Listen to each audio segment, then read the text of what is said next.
60% of mums like to get dolled up to do the school run. And in Russia, that figure's even higher, as each dolled-up mum contains another smaller mum.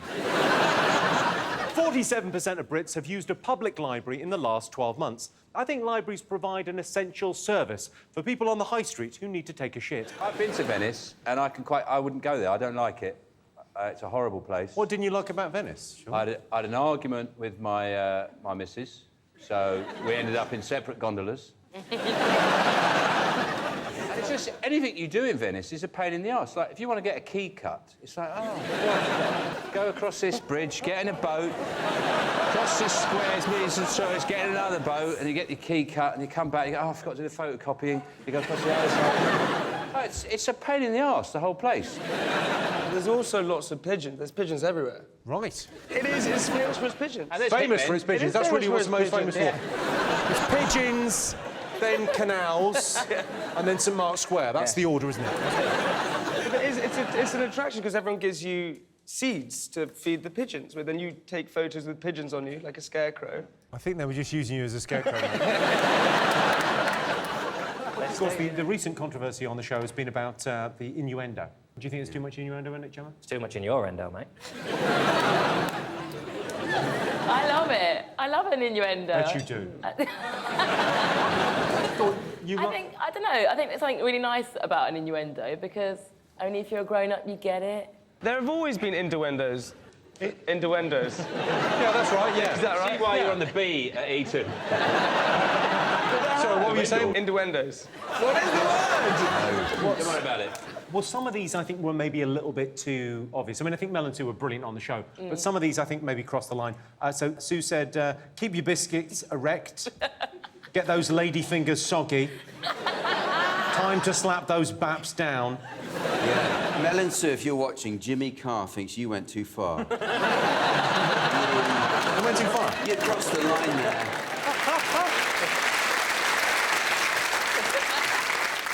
OK, or Mel said, we love chunky nuts. You know we love chunky nuts on Bake Off. That's one hell of a snake. To be fair, they're talking about chunky nuts. It's not like someone's baking a cake and they've said, do you know what I like? Big dicks. If someone has some baps in the oven and you need them to remove the baps from that oven, it's very difficult not to say, can you get your baps out? I am so looking forward to the trailer for this show with John Richardson just say, you know what I like? Big dicks. The thing that puzzles me is, why are they cooking in a tent? I find that conceptually.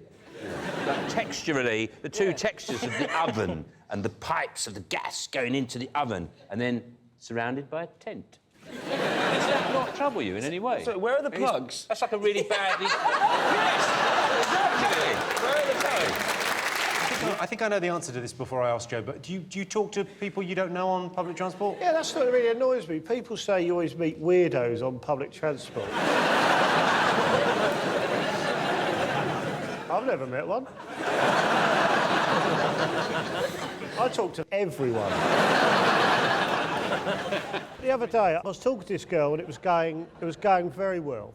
We were chatting, it was lovely. We hadn't made eye contact yet, but that will happen. Then I downed a jar of Lloyd Grossman's Boona curry sauce.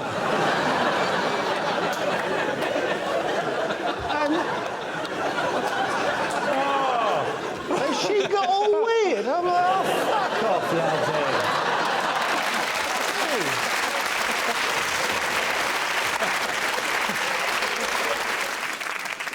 Do they sell that on the trolley? Lloyd Grossman's No, I usually have a load in my bag.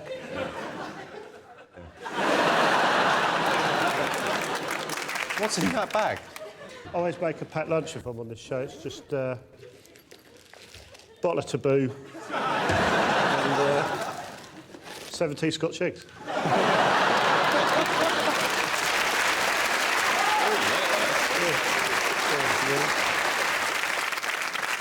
I've never seen that many Scotch eggs gathered.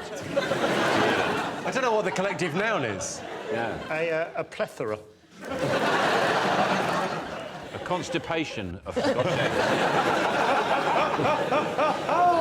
Do you know why I only take of 17, though? Because that's all you can fit in.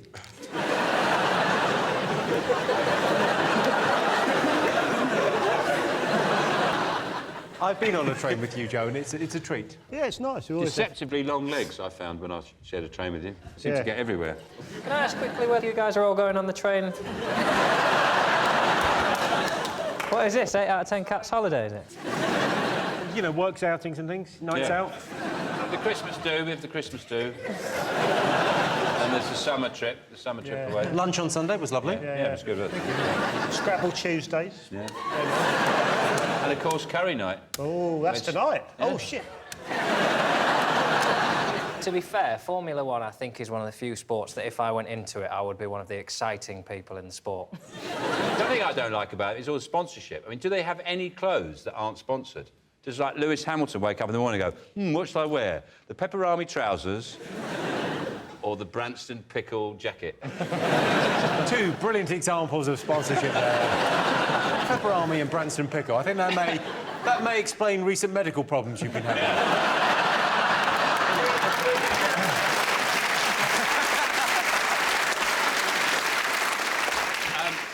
But it'd be great, wouldn't it, if Formula One was sponsored by Branston Pickle, wouldn't it? And instead of champagne at the end, he just shook up a jar of Branston and just flicked it at the drivers. Well, it's more or less what they did, didn't they? Because it was in Abu Dhabi, they couldn't have champagne. So they had, like, elderflower... Cordial. Cordial, yeah. And they said, well, in Abu Dhabi, you're not allowed to drink champagne, but apparently you're allowed to kiss a man's helmet in public.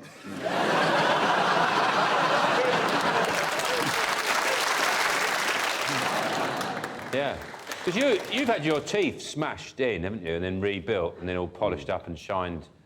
We all Yeah. volunteered for the first bit.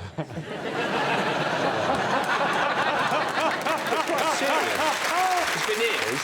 They smash all your teeth out. That's and it's an incredibly vain thing to do, and it's like it was about 24 hours of dental work. Mine are like some kind of sort of colour you paint your hallway in, like that. Really, yeah. I've never... Yeah, mucky white or whatever. You go, weak mustard. Do you blacken your hair to keep it so black? I dye it. I think that's Yeah. the term people are using. I think, I dye my hair. Do you? What would it be if it wasn't dyed? It would look awful. It would look sort of like yours, I suppose. I've heard of this thing called bleaching bumholes. Right? I'm pretty sure it's not called that. Well, anal bleach. I'm pretty sure when you walk in, they don't go bleaching bumhole. Bleaching bumhole. Who's ever looked at it? Nah, it's too... Nah, not for me. Get that tidied up, maybe. Do you know what I mean? But also, like... Well, it's a bit gamey, that area, isn't it? If you have to... Can Sorry, you get a bumhole glove? you lost us all on this a bit gamey, that area. We're all just taking a moment to process that information. It's like a bit of your shed you don't clear out, you know, and you go in there thinking, I can't be bothered. There's all planks of wood and stuff down there, and someone spilt some paint, And you put something for that, wouldn't you? just chuck some bleach at it. You know. Sean, do you ever play any pranks? Sometimes what I do is I replace all the light bulbs in the house with ones of a slightly lower wattage. Stop You can it. see people on the dimmer switches going, I'm sitting there chuckling away, going, never got a clue. Sometimes I go up in the loft, just move everything around. You know, nobody knows, do they? So basically I do stuff, there's no victim. Turn the doormat round. Yeah, I love doing that, yeah. You're a bit of a prankster, are you? Don't get me started. Don't get me started, Sean. Sometimes I change ties halfway through the evening. I'm staying in on my own, but it's funny. Just remembered another one I like to do. Go on. Is if we're having a drink, whatever, and they go to the toilet, I put my cock in their pint.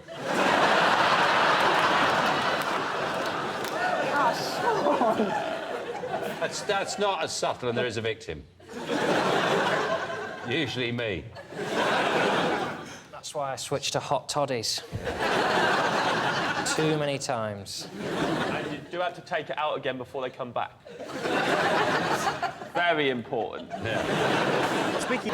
My mum always used to get us, every year she used to get us when we were kids, and it was always a mouse. She'd just say, oh, I saw a mouse, and we'd be like, oh, no, it's a mouse, and she'd go, "Ma," like that, because that's how it works. But then there was one time she sort of roped me in on it, and she said, shout downstairs and tell your dad and sister that I can't feel my legs. And this is a woman... This is, I can't feel my legs. yeah, and this is a woman with polio, just so you know. She's got a really dark sense of humour, my mum. She's awesome. So I shouted downstairs, oh, I can't feel legs. And they ran upstairs, of course they did. And she went, ta-da, out of the bed like that, because she's twisted. But then I decided to get her back the next day. Oh, no, why am I saying this on the telly? Put some old knickers and a very red lipstick. And pretended I'd started my period.